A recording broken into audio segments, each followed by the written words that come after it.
coming up at midday. We just learned investigators now think they know the cause of a recent deadly train crash in Germany. Mishawaka's turning to technology to keep you safe when you visit city parks. And Pope Francis on his way right now to one of the most dangerous areas in the Western Hemisphere. First, fast, accurate. You're watching WSBT 22 News at midday. Temperatures are still hovering around the freezing mark right now as we take a live look in South Bend. That is on the left side of the screen. Black ice could be a little bit of an issue as well around some area roadways. On the right, that's the aftermath of one of just a couple of dozen crashes we reported this morning because of slick roads. Now, no injuries in that particular crash at McKinley and Capitol in Mishawaka. WSBT 22 meteorologist Carrie Pujo joins us now. And Carrie, without the temperatures rising dramatically, this could be an issue for a little while. It still could be. You know, a lot of roads have been salted, and so in those cases, we're talking wet streets. But on roads that doesn't have a lot of the salt coverage, like neighborhood streets, that's where you're most likely to still run into some of those icy patches this afternoon. This is a live look. First alert storm tracker radar. There's really nothing to track. We had just enough water in the air that we saw that fog, and with temperatures below freezing and in those upper 20s this morning, even though it doesn't show up here on the radar, we did get that light glaze of ice. Again, a few patches this afternoon are still possible, but temperatures are starting to warm up, at least some. Now, we're still technically, though, below freezing or at the freezing point in all of our locations. 30 degrees, the popular number here at Elkhart, Goshen, Warsaw, South Bend, Michigan City, even Valparaiso coming in at 30 degrees, 32 in Rochester, and we still have upper 20s in LaGrange and Sturgis. So we have to get above that freezing point before we see all of those areas that are even not treated at this point, because we don't have any sunshine. We're mostly talking those cloudy conditions. We're right in between two storm systems. We have a lot of clouds, however. There's a big storm system hitting the east coast, and there's a smaller, kind of less impressive system just off to our west. That's going to bring us some of those snow showers that you see over southern Wisconsin and Illinois. That's in our forecast as we get into tonight, and we should have at least a little bit of light snow. Rest of the afternoon, though, overall pretty quiet. Temperatures will stay and kind of hover there in the lower 30s. We could see a peak of sun, mainly some brighter conditions in those clouds, but mostly will stay cloudy. We'll start to see the thickest clouds as we get into this evening, and that will be the first thing before we get to some of those snow showers. We'll track out the snow coming up in just a few minutes. Carrie, thanks very much. In Florida, people are cleaning up today after storms took down power lines and capsized some boats. There are unconfirmed reports of a tornado in Miami-Dade County. 60-mile-an-hour winds ripping down business signs, tossing beach chairs, even turning over a semi on I-95. The weather is expected to move out of the Sunshine State a little later today. We also have some breaking news just into our newsroom. 3 Americans taken off the streets of Baghdad last month have now been freed. Iraqi officials say the Americans were freed by the country's intelligence service. The 3 are said to be in good health and have been handed over to the U.S. Embassy in Baghdad. Now, last month, the embassy did confirm several Americans were missing. Iraqi authorities say the 3 were kidnapped from a suspicious apartment. German prosecutors believe human error caused a head-on train crash, killing at least 11 people. They say the error came from a train dispatcher. The chief prosecutor has now opened a criminal investigation against the 39-year-old dispatcher. He says if that dispatcher would have followed the rules, the trains would not have collided. Along with the 11 people killed, several others were hurt when these 2 commuter trains slammed into each other, again head-on on a single-line track. Investigators now waiting for a toxicology test, but an autopsy report now shows these 2 people died from drowning in a weekend accident. 29-year-old Autumn Mell and 26-year-old Stephen Rao were found in a car partially submerged in Brandywine Creek. Police say they were last seen leaving Jay's Lounge in Niles about 2 o'clock Saturday morning. By this summer, Mishawaka's Riverwalk should be safer. Cameras and emergency call boxes will be added along the path and at Merrifield Park. Now, that's always been the city's plan.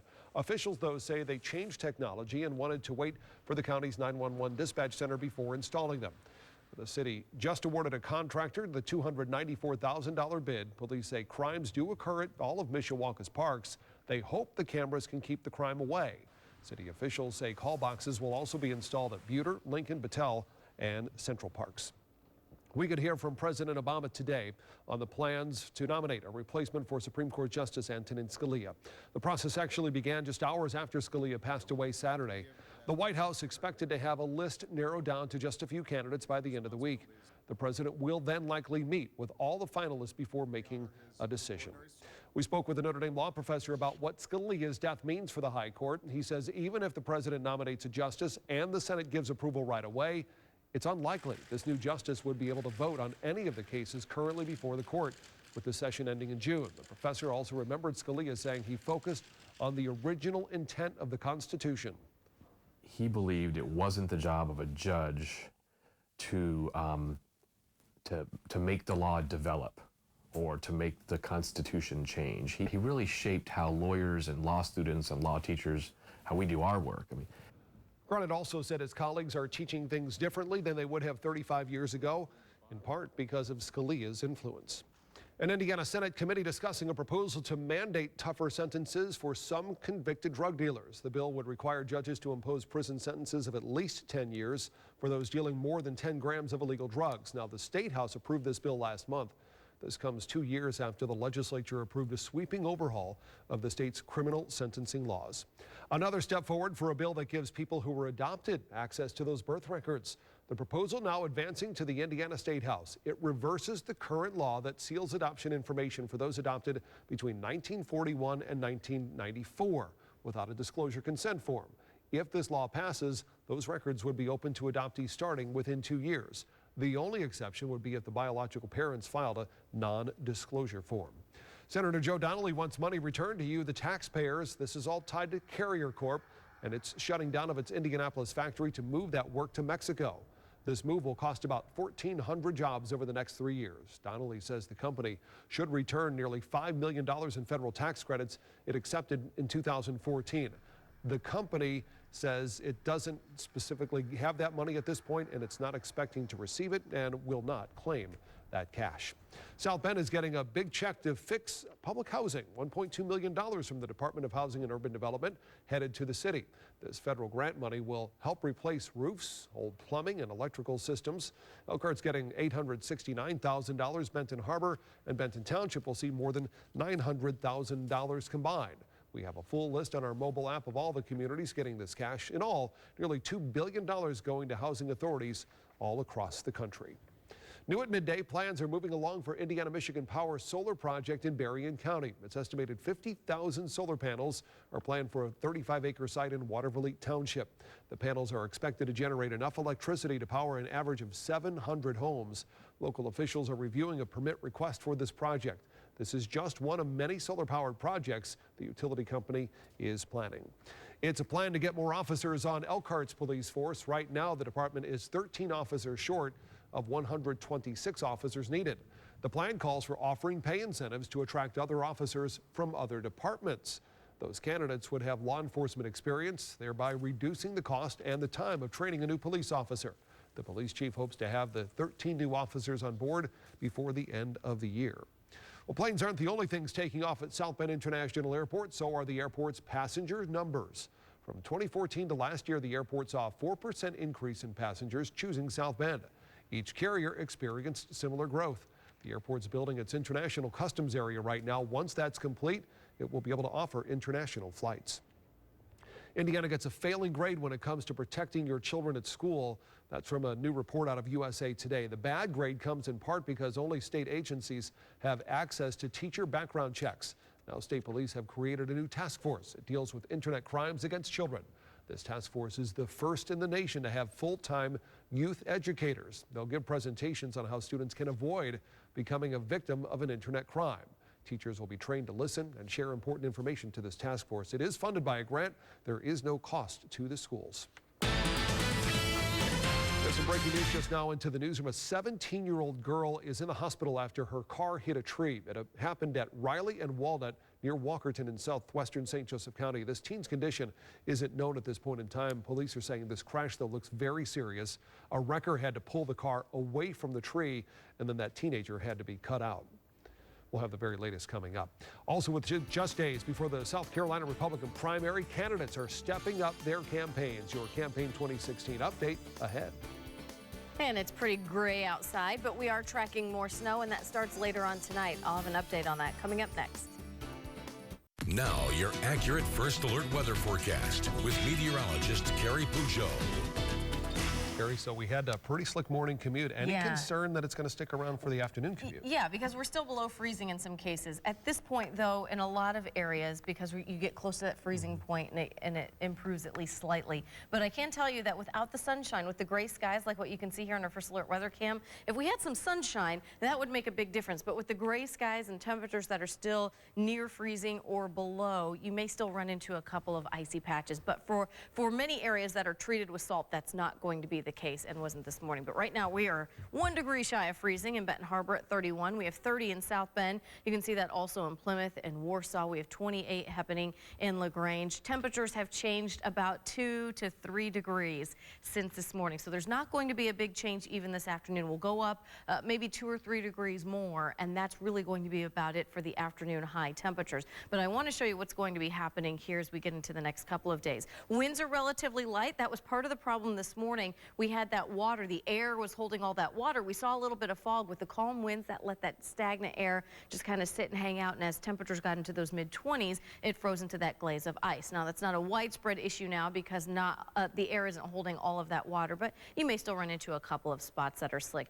Temperatures this afternoon are going to range from the upper 20s to the low 30s in most spots across Indiana, Illinois, and our portions here of Michigan. But if you look at the high temperatures tomorrow, which we will still be seeing and feeling some cooler temperatures in the 30s, but look at some of the warmer temperatures that are building off to our southwest. They're talking back into the 50s, like in Kansas City, St. Louis into the 40s tomorrow. And then on Thursday, look at what happens. We're talking near 60 degrees in St. Louis and some 70s start to pop up in Kansas City and parts of Missouri. Now, we're not talking 70s, but I wanted to point out this air mass because this one is starting to move in our direction. We won't get it Wednesday or Thursday, but it's likely that we will see temperatures in the 50s as we get into Friday, and that's going to warm us up and melt a lot of the snow and the ice that we have on the ground now. But before we get to some of those warmer conditions, we still have a couple of things to get through, and the next thing is this batch of snow. It's snowing still over northern Illinois, and you can see that in Wisconsin as well.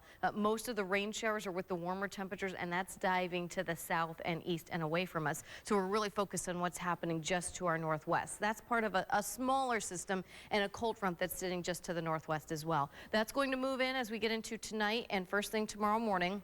We'll get a quick blast of some snow showers. It's not going to be anything major, but I want to point out this is going to be a different type of snow than some of the snow showers we've seen over the last couple of times we've seen it. We've seen light lake effect snow. Lake effect snow is usually airier. It's easier to brush off your car. It blows and drifts much easier. But with temperatures near 30 degrees and this being a system snow, it's going to be heavier, wetter snow. We're not talking much. We're talking an inch or less, if that. But just keep in mind that may add in some more slick spots, although just a few of them as we get into tomorrow morning. Let's time out that snow. This is Futurecast. This is 2 o'clock this afternoon. Pretty quiet still. You may see a hazy or bright spot in the sky where you can see the sun, but mostly we're talking clouds. Here are those snow showers. They roll in middle evening hours. 11 o'clock tonight. We'll be right in the middle of those. We still have a few of those snow showers for the morning commute tomorrow, but by 10 o'clock, they're already off to the east. So your First Alert weather forecast, rest of today. 32 for the high. Will stay mostly cloudy the rest of the afternoon, and then we'll see that snow roll in as we get into tonight. About an inch or less across the region as far as snow accumulation is expected. 32 tomorrow, a little warmer on Thursdays. We get up to 37, and then you can see those warmer temperatures. 50s on Friday, and we stay in those 40s over the weekend. That's going to melt a lot of the snow, but I can tell you it may feel nice, but those days are going to be really soupy and soggy, just a lot of melting snow and ice. Typically have a lot of fog with the snow. Yeah, and slush on the roads. Yeah, and there's a chance of that as well. All right, yeah. Carrie, thanks very much. Another step forward today in the ever-growing relations between the U.S. and Cuba. When you could start to fly to Cuba on a commercial flight. Coming up next. First to cover breaking news with Bob Montgomery, your accurate First Alert weather forecast with meteorologist Carrie Peugeot. You're watching WSBT 22 News at midday. Donald Trump is coming out swinging again on the campaign trail. This time he's targeting the Bush family and Ted Cruz. Craig Boswell reports from Charleston, South Carolina, where the voters will head to the polls Saturday. Jeb Bush. George W. Bush took the stage in South Carolina Monday to help give his younger brother Jeb's campaign an extra boost. The former president gave a speech with thinly veiled jabs at Donald Trump. Jeb's a man of humble, deep, and genuine faith. Faith that reveals itself through good works, not loud words. Trump hit right back. Why do you mention Jeb Bush? He's not competitive. Although his brother came today, they're having a thing they're trying to make competitive, but I don't think it's going to happen personally. But Trump reserved his deepest insults for Ted Cruz. I think Ted's a very unstable guy. I've never seen anybody that lied as much as Ted Cruz. The attacks come just days before Saturday's Republican primary in South Carolina. It's the first time voters in the South head to the polls in this presidential campaign. College of Charleston political science professor Kendra Stewart says the 2016 GOP race in the state is unusual. Traditionally, I would say a candidate like Cruz would be very appealing in South Carolina, but this time, you know, Trump is leading in all of the polls, and traditionally he's not a candidate that South Carolina voters would support. Stewart predicts the Republican field will narrow after Saturday's primary results. Craig Boswell, CBS News, Charleston, South Carolina. And Trump is also threatening again to sue Cruz over his eligibility to run for president. Pope Francis now on his way to the heart of Mexico's drug trafficking. He is meeting with young people in Morelia, holding them accountable for a better future for that country. Tomorrow, he travels to Juarez, the town that was once named the murder capital of the world. Happening right now, U.S. Airlines can apply for more flights to Cuba, up to 100 flights a day. Now that is a big jump from the 10 to 15 daily charter flights now. Airlines have 2 weeks to submit proposals. Then scheduled flights could begin as early as the fall. The Obama administration is also allowing a U.S. company to build a factory in Cuba. This will be the first American factory to be built and operated in Cuba in more than 50 years. Our check on Wall Street this midday finds it's a pretty good day so far. The Dow is up 149 at 16,123. The Nasdaq also up 75 at 4412. We have a little bit of snow in the forecast, but then the payoff. A big warm-up is coming toward the end of the week. Carrie has a final look at the forecast coming up. Are all ribs created equal? No siree. And we have a dish that proves it. Here's today's recipe from the Mr. Food Test Kitchen on WSBT 22 News at midday. We're a nation that loves our baby back and spare ribs, and that's whether they're dry rubbed or slathered with barbecue sauce. Here in the Test Kitchen, we think short ribs are one of the most overlooked cuts in the meat case. They're called short ribs because they're short in length, and they come from a cut of beef called the short plate. You see, the short plate is located right next to the flank and the brisket, so you know whatever you make with these is gonna be good. So let me show you how to make some amazing short ribs. We started by dredging these in some seasoned flour and browning them in a heavy soup pot. Once they're browned, we add some cut up carrots, celery, and onions, along with a can of condensed beef broth to add a nice rich flavor, some water, a bit of fresh garlic, and a bay leaf. Then all we do is cover it and let it simmer for an hour and a half or so until the meat is fall off the bone tender. You see, the meat gets super tender while it cooks, and all the flavors from the veggies simmering in the broth create a sauce that is incredibly delicious. I do hope you'll go online and get the recipe for our braised country short ribs so you can serve your family what we think is the best of the best. I'm Howard in the Mr. Food Test Kitchen, where today we found a tender as can be way for you to say, ooh, it's so good.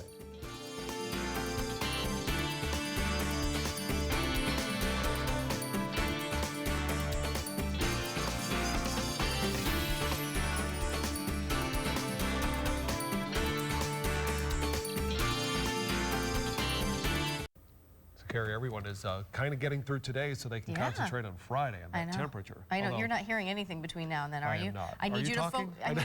I need you to focus because we have Yes. some snow before we get to Friday, and that snow will be here later on tonight. It's not a major storm system. Right now there's some light snow showers over northern Illinois and southern Wisconsin, but that will be a part of our forecast this evening and first thing tomorrow morning. It will be more of a slushy type of snow because we're near 30 degrees now, and that's what we will stay overnight tonight. We'll see about an inch of snow. It's not a major event, but it's certainly enough to cover up some of the streets that we see right now, and we'll deal with that during the morning commute. Then we're up to 37 on Thursday, and there you can relax and look at Friday because temperatures will be in the mid-50s. It'll be a soupy, kind of soggy day with a chance of rain in there, but at least it will feel pretty comfortable. Yeah, but you did mention earlier, and of course very accurately so, that it's still a little slick on some of those side roads, so be careful of that. All right, you can get the very latest on our news, WSBT 22 News apps, and of course we're back, WSBT 22 first.